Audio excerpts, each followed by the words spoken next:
Балалар, ертек тыңдағанды жақсы көресіңдер ме? Үйде апаларың, аталарың ертек айтып бере ме?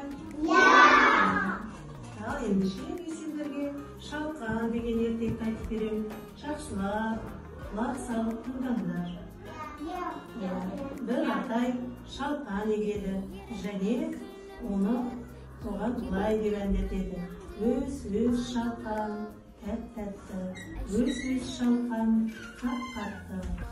Өз шалқан, тәп-тәтті, қабығы беріп қап-қатты. Аса ірі салмақты. Атай келіп, шалқанды ырғап тартады. Суырамай шаршап қалады. Атай әжейді шақырады, енді өзінің шамасы келмегенде әжесін шақырады. Атайды әжей тартады, шалқанды атай тартады. Тарта, лаққаны шаршайды. Әжей немересін шақырады көмекке. Немересін әжесін тартады. Атайды әжей тартады, шалқанды апай тартады. Тарта, тағы да шықпайды, тағы шаршап қалады. Қыз жучка итін шақырады. Жучка қызды тартады, немере әжесін тартады. Атайды әжей тартады, шалқанды атай тартады. Сонда тағы да бірін тағы шаршап қалады. Шалқан жерден шықпайды.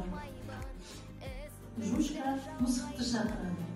Мысық итті шақырады. Жучка қызды тартады, немере әжесін тартады. Апайды әжей тартады, шалқанды атай тартады. Тарта, тағы еріп қалады. Шаршап қалады. Дұрыс айтасыңдар балалар. Мысық тышқанды шақырады. Тышқан мысықты тартады. Мысық итті тартады. Жучка қызды тартады, немере әжесін тартады. Атайды әжей тартады, шалқанды атай тартады. Қатты тартып қалғанда суырып алып шалқанды. Ең соңында кім көмекшісі келген?